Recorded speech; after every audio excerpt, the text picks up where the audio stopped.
Maestro, pour la première fois, vous dirigez l'orchestre philharmonique du Sofia et les musiciens sont très très enthousiastes de travailler avec vous. Qu'est-ce qui est le plus important pour vous dans le processus de travailler avec une nouvelle orchestre? C'est cette découverte justement d'un groupe humain, parce que vous savez, pour le pianiste, l'instrument c'est le piano, pour le chef d'orchestre, l'instrument c'est l'orchestre, mais on ne peut pas appeler ça vraiment un instrument puisque ce sont des êtres humains. Donc c'est la richesse de ce métier, c'est pour ça que quand un chef d'orchestre veut faire ce métier, ce que je pense qui est la chose la plus excitante, c'est la rencontre avec tous ces êtres humains. Donc c'est créer un ensemble plus qu'un instrument, parce que c'est un ensemble d'instruments. Donc c'est le rapport humain, moi, qui m'intéresse toujours beaucoup dans un orchestre, et puis découvrir la personnalité de cet orchestre, puisque chaque orchestre a un son, une personnalité très différente, et ce que j'aime beaucoup quand je découvre un orchestre, c'est précisément prendre connaissance avec cette personnalité du son, qui est cette culture du son. J'ai beaucoup entendu l'orchestre de Sofia, bien entendu, avec tous les documents vidéo que j'ai pu écouter ou les enregistrements. Et je peux dire déjà que c'est un orchestre qui a une identité sonore tout à fait particulière. Et je suis très content qu'on fasse ce concert, en plus avec une pièce que j'ai écrite. Donc je suis... et en plus avec les conditions actuelles où les concerts sont très rares. Donc pour moi, c'est 3 raisons extraordinaires de faire ce concert. Et ouais, vous avez dit que vous allez faire une de vos pièces, le programme est très intéressant. C'est une composition des trombons, aussi on a Strauss et Mozart. Qu'est-ce qui lie les 3 pièces de leur programme? Alors, avec M. Todorov, quand on avait parlé au début du concert, on voulait faire un programme entièrement sur Mahler, c'est-à-dire la 10e symphonie de Mahler, que j'ai reconstruite puisqu'elle n'a pas été terminée, et puis cette pièce que j'ai écrite sur une variation sur un thème de Mahler. Donc l'idée c'était, on fait du Mahler autour de Mahler, c'est-à-dire que c'est pas à 100% du Mahler, mais c'est toujours avec Mahler quelque part. Donc ça c'était la ligne. Alors avec le problème évidemment aujourd'hui du virus, l'orchestre de la 10e était un orchestre énorme. On pouvait pas. Il m'a dit il faudrait faire quelque chose avec un orchestre normal, parce que c'était un orchestre anormal, l'orchestre de la 10e. Parce que vous savez, Mahler aimait beaucoup avoir énormément de musiciens, 10 trompettes, 14 corps. Enfin, j'exagère un petit peu, bien sûr. Donc, j'ai dit puisqu'on va rester sur Mahler, mais on va prendre, disons, Mozart, qui était le dieu de Mahler, parce que vous savez, quand Mahler est mort, ses dernières paroles, c'était Mozart, mon petit Mozart. Il a dit ça et il est mort. Donc c'était vraiment chez lui, c'était le dieu, c'était le père spirituel. Et puis, une pièce de Richard Strauss, qui était le grand ami de Mahler, et on peut dire que, au tournant du XXe siècle, il y avait 2 compositeurs qui régnaient sur la musique allemande, c'était Mahler et Strauss. Et ils étaient presque contemporains, ils avaient 4, 5, 6 ans, 4 ans de différence. Donc ils étaient presque du même âge, ils s'aimaient beaucoup, ils s'estimaient beaucoup. Et même, je dirais, on a choisi les 4 derniers leaders, et les tout derniers accords des 4 derniers leaders, c'est le morceau d'introduction de la chanteuse qui chante le 3e mouvement de la 3e symphonie de Mahler. Et c'est exactement ces 3 accords. Donc c'est comme un espèce d'hommage que Strauss a écrit avant de mourir à son ami Gustav Mahler. Voilà, donc ça c'est le lien. On a fait un lien biographique, disons, d'affinité musicale. On parle beaucoup de Mahler et c'est le compositeur le plus préféré de beaucoup de chefs d'orchestre, beaucoup de compositeurs. Et c'est quoi votre compositeur préféré? Alors, c'est un peu difficile de répondre. D'une façon tout à fait subjective. Mes 2 compositeurs préférés, c'est Sibelius et Prokofiev. Mais je ne peux pas expliquer pourquoi. Parce que si vous me dites, est-ce que c'est les plus grands? Non, c'est difficile de dire qui est les plus grands. Mais ces 2 compositeurs, je dirais que j'ai l'impression quelque part que j'ai peut-être vécu un peu avec eux. J'ai l'impression que Prokofiev, j'ai toujours connu Prokofiev. Sibelius, j'ai toujours connu Sibelius. C'était une impression, vous savez, comme l'âme qui voyage. Peut-être que mon âme a voyagé, a rencontré ces gens dans une autre vie, je ne sais pas. Quand j'ai écouté Prokofiev et quand j'ai écouté Sibelius, quand j'étais petit, pour moi, c'était plus qu'une découverte, c'était une redécouverte. J'avais l'impression que je les connaissais déjà. Cette impression de ce qu'on appelle en français le déjà vu. Et donc le déjà entendu. Pour moi, Prokofiev et Sibelius, c'est du déjà entendu. Tous les autres, c'est des compositeurs que j'aime, que j'admire, mais que j'ai découverts. Eux, j'ai pas l'impression de les avoir découverts, je les connaissais déjà avant. C'est ça. Vous faites partie des chefs d'orchestre qui réussissent très bien. À quel point de votre vie avez-vous décidé que ce sera votre chemin, votre parcours? Je sais pas, parce que ça remonte à très très loin, donc je pense que à 6 ans, 5 ans, j'ai commencé le piano, mais avant déjà, mes parents me disent, parce que j'ai pas de mémoire de cette époque, que j'aimais déjà la musique, je voulais déjà être chef d'orchestre, je montais sur une chaise pour diriger. Et ça, beaucoup d'enfants font ça. Hein. Il y a beaucoup d'enfants qui bougent les bras en écoutant la musique. C'est une chose très naturelle. C'est une chose qu'on perd après. Mais moi, je l'ai gardé, cette chose. Et après, j'ai voulu être médecin. Quand j'étais entre 10 ans et 17 ans, je voulais être médecin. Donc j'ai commencé un peu d'études de médecine, quelques mois. Et puis, je ne pouvais pas faire les deux. Donc j'ai choisi la musique, en fait. Mais j'aurais bien aimé être médecin. En fait, un directeur d'orchestre, très souvent, quand vous avez un problème avec l'orchestre et qu'il y a quelque chose qui ne va pas, il faut réagir comme un médecin. Il y a un petit problème qu'il faut guérir là. Des fois, je pense comme ça. Je dis, il y a un problème. Des fois, c'est un problème chronique. Et là, il va falloir amputer. Mais ça, c'est très rare. Enfin, c'est vrai que le médecin peut être le médecin, dans le sens du guérisseur, c'est très proche du chef d'orchestre. Il y a quelque chose de magnétique, vous voyez. Les très grands médecins, c'est pas forcément des médecins qui donnent des médicaments, c'est des médecins qui guérissent par leur magnétisme, par leur aura. Vous êtes chez eux et tout de suite vous avez envie de guérir. C'est psychologique. Et le chef d'orchestre, c'est un peu la même chose. Il peut transmettre quelque chose.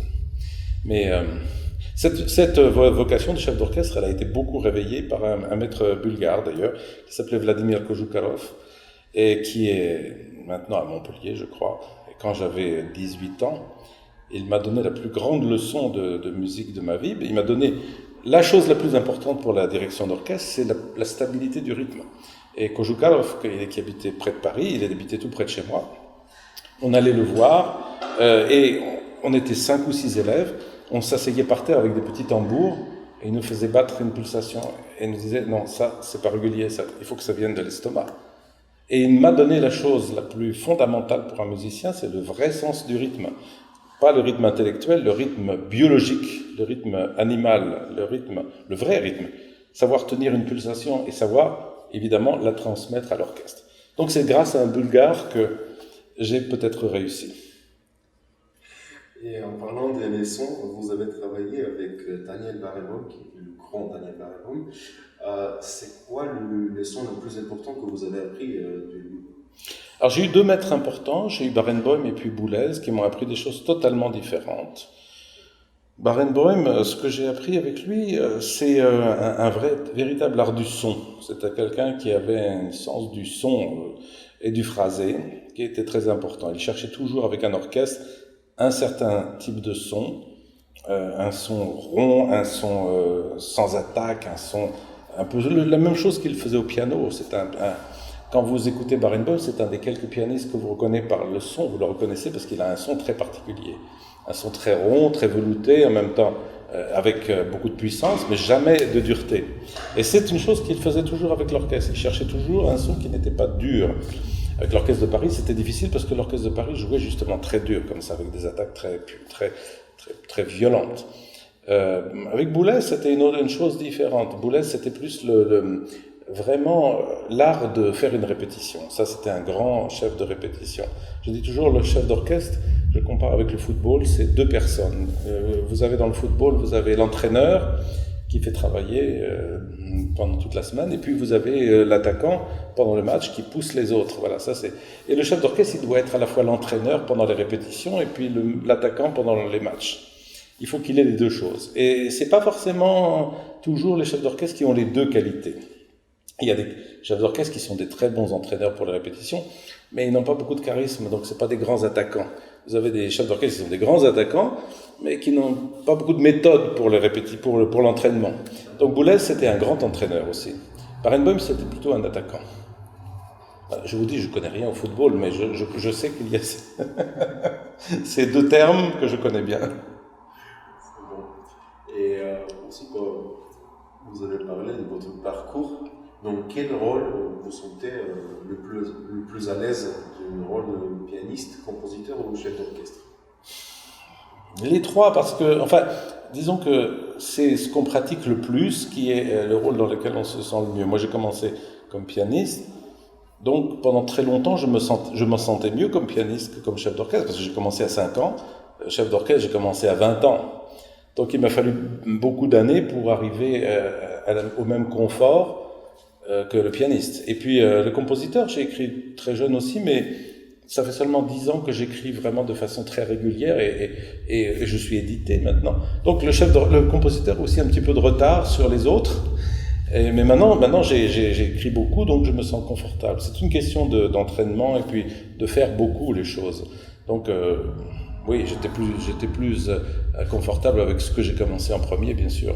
Je pense qu'il n'y a vraiment pas d'âge pour... moi, je crois qu'il faut encourager les gens à faire les choses quand ils veulent le faire, sans penser à l'âge. Vous savez, là, par exemple, j'ai reçu une commande pour faire une comédie musicale sur un écrivain portugais qui s'appelle José Saramago. Et Saramago, il a été prix Nobel en 1982. Et Saramago, il a écrit son premier, le roman pour lequel il a eu le prix Nobel, qui a été son premier grand roman, il l'a écrit à 58 ans et le prix Nobel, il l'a eu à 60 ans. Et moi, on m'a proposé maintenant de faire ce musical, cette comédie musicale, exactement à l'âge où Saramago a écrit ce musical. Quand j'ai vu ça, j'ai vu, mais c'est le même âge. Moi, j'ai pas encore 60 ans, mais il avait moins de 60 ans quand il a écrit. Il avait mon âge quand il a commencé ce roman. Donc, il y a tous les âges sont bons. Ce qui est important, c'est de garder la volonté, la fraîcheur, l'envie, et on peut continuer jusqu'à ce qu'on a la santé, la vie. Donc, vous avez des prodiges, vous avez des... Moi, je trouve qu'il faudrait les créer, les anti-prodiges, les prodiges de la fin de la vie. Non, il faut encourager les gens à faire des choses à tous les âges. À tous les âges, il y a une richesse. Quand on est très jeune, il y a la spontanéité, toutes les choses qui sont nouvelles. On n'a pas du tout le même cerveau quand on a 20 ans et quand on a 60 ans. C'est d'autres richesses. Et moi, je suis en train de commencer à explorer cette autre partie des richesses qui sont d'un... Oui, on a plus d'épaisseur. C'est comme un gâteau. Vous savez, les gâteaux français qu'on appelle les millefeuilles. Là, quand le millefeuille commence à être épais, il a un autre goût. Donc, vous m'aviez demandé à quel âge j'ai commencé et comment je me sens le plus confortable. J'ai commencé à 5 ans et c'est vrai que je me sens plus confortable maintenant parce que maintenant mon millefeuille est plus gros. Y a-t-il des matériels musicaux qui vous aient pas touché comme note et c'est quoi? Oui, toutes les musiques qui sont très spécialisées, comme la musique baroque par exemple, je n'y touche pas parce que il y a des gens qui consacrent leur vie à faire cette musique.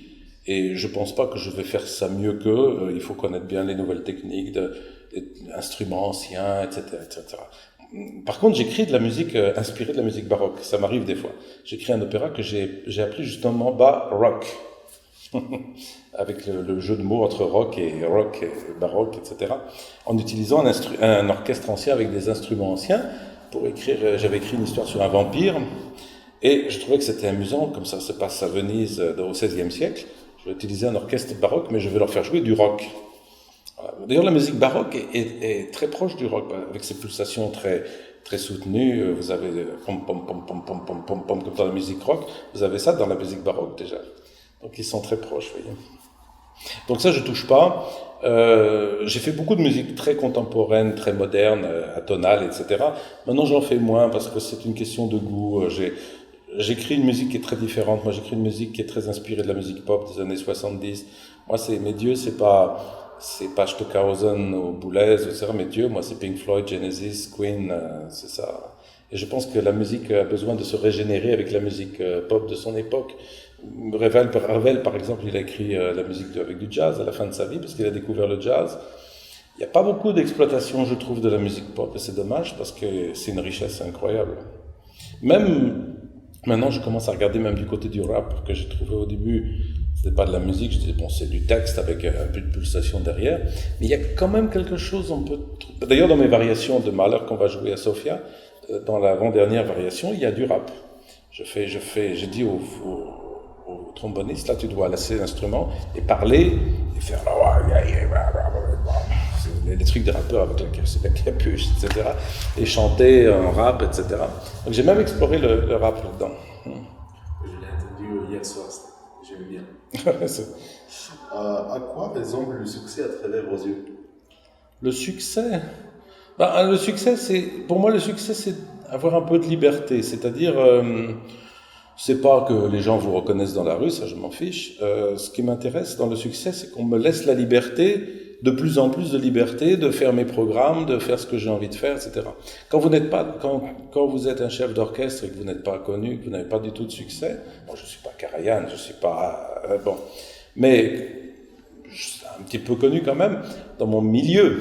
Et quand vous êtes au début, on vous donne aucun choix, c'est-à-dire que vous devez faire ça, on vous donne le programme, on vous donne les solistes. Si vous n'êtes pas content, quelqu'un d'autre va le faire.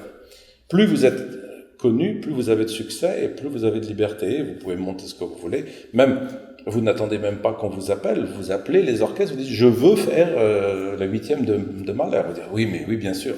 Moi, je ne suis pas encore arrivé à ce niveau-là. Je ne peux pas encore appeler le Philharmonique de Vienne et leur dire « je veux faire la 5e de Mahler » ou « je veux qu'on joue ». Mais je ne désespère pas. J'essaye toujours de monter un petit peu plus. Mais c'est pas pour monter pour de l'ambition personnelle. C'est monter pour obtenir un peu plus de liberté à chaque fois. Et vous dirigez sur les scènes les plus prestigieuses du monde, comme Paris, Vienne, Métropolitain. Y a-t-il une différence d'audience selon les endroits? Et avez-vous une scène préférée? Pour l'opéra, c'est certainement le Metropolitan à New York qui était mon préféré parce que c'est un orchestre qui pouvait tout jouer de façon excellente, vraiment excellente. Mais j'aime beaucoup Vienne aussi parce que Vienne a une identité musicale très forte. Et si vous faites un opéra de Strauss ou de Mozart ou de Wagner ou Beethoven, c'est un endroit extraordinaire. J'aime beaucoup Vienne. J'aime beaucoup Vienne parce que vous savez que vous marchez dans les rues où a marché Mozart, a marché Schubert, a marché Beethoven, a marché Brahms, Wagner. Ils étaient tous là. Mahler, évidemment, c'est la ville de la musique. Et puis bon, New York, c'est différent. New York, c'est cette excitation qui est propre à New York. Vous avez l'impression que vous mettez les doigts dans les 220 volts. Tout de suite, vous êtes chargé en énergie. Bon, c'est deux choses différentes. Mais le Met, oui. Et c'est pour ça que je suis triste avec le Met, parce qu'ils n'ont pas joué depuis 1 an et probablement ils ne vont pas encore jouer pendant presque encore 1 an. Et qu'est-ce qui va se passer quand ils vont recommencer? Vous imaginez comme un athlète qui n'a pas couru pendant 2 ans, ça va être difficile. Mais ils sont tellement forts, je pense que ça va repartir quand même. Mais il faut que ça reparte. Concert d'opéra ou symphonique? Non, moi j'aime les deux. Moi, ce que j'aime pas, c'est quand on cloisonne un chef d'orchestre en disant il est symphonique ou il est un chef d'opéra. Ça veut rien dire. Tous les grands chefs, Karajan, etc., étaient des chefs d'opéra. Mais ce qui est vrai, c'est qu'un chef d'opéra qui a étudié, qui a fait ses débuts dans l'opéra, peut faire du symphonique. Un chef de symphonique ne peut pas forcément faire de l'opéra, parce que l'opéra, c'est toute une technique, toute une connaissance à part. Il faut connaître bien les chanteurs, il faut bien connaître les répertoires, il faut avoir fait beaucoup d'opéra avant de faire bien de l'opéra. Donc, si vous savez diriger un opéra, vous pouvez diriger un concert. Si vous savez diriger un concert, ça ne veut pas dire que vous savez diriger un opéra. Donc moi, je viens de l'opéra, donc les deux. J'ai passé à peu près la moitié de mon temps dans les deux. D'ailleurs, j'écris aussi la musique symphonique et opéra, 50-50. Vous pouvez inviter le public de Sofia au concert? J'encourage tout le monde à venir à ce concert parce que nous allons vraiment rendre un hommage caché à Gustav Mahler. Je dirais que ce sera l'ombre de Gustav Mahler qui va planer sur ce concert. Il sera un peu partout puisque nous allons écouter Mozart, qui était le maître spirituel de Mahler. Nous allons écouter Richard Strauss, qui était le grand ami de Mahler, et ils s'inspiraient mutuellement tous les deux. Ils sont nés pratiquement à la même époque. Et puis ensuite, nous n'allons pas entendre du Mahler, mais nous allons entendre des variations sur Mahler à partir d'un thème que j'ai écrit pour le tromboniste et sur le thème de la 3e symphonie de Mahler. Et en fait, j'ai fait exactement ce que Mahler a toujours fait toute sa vie, puisqu'il a toujours pris des citations, qu'il a variées, qu'il a transformées, et j'ai essayé de mettre tout le monde musical dans ses variations, depuis Bach jusqu'à la musique pop, puisque finalement Mahler disait toujours, il y a tout le monde entier est dans ma musique, donc j'ai essayé de mettre le monde entier dans ses variations pour rester dans l'esprit complètement de Gustav Mahler. Et j'espère que le public sera nombreux pour venir écouter cela. D'abord parce que c'est important en ce moment de venir au concert. C'est d'autant un acte humain et politique qu'un acte artistique. Et puis tout le monde, évidemment, se fait beaucoup de bien en venant au concert. On a tous compris que la musique était l'art, la culture, c'était la chose la plus importante pour l'humanité. Maintenant qu'on en est un peu privé, on s'aperçoit encore plus, un peu comme quand on s'éloigne d'une personne qu'on aime, on s'aperçoit qu'elle nous manque. Eh bien, la musique, je pense que tout le monde a compris que ça nous manque. Donc, venez au concert.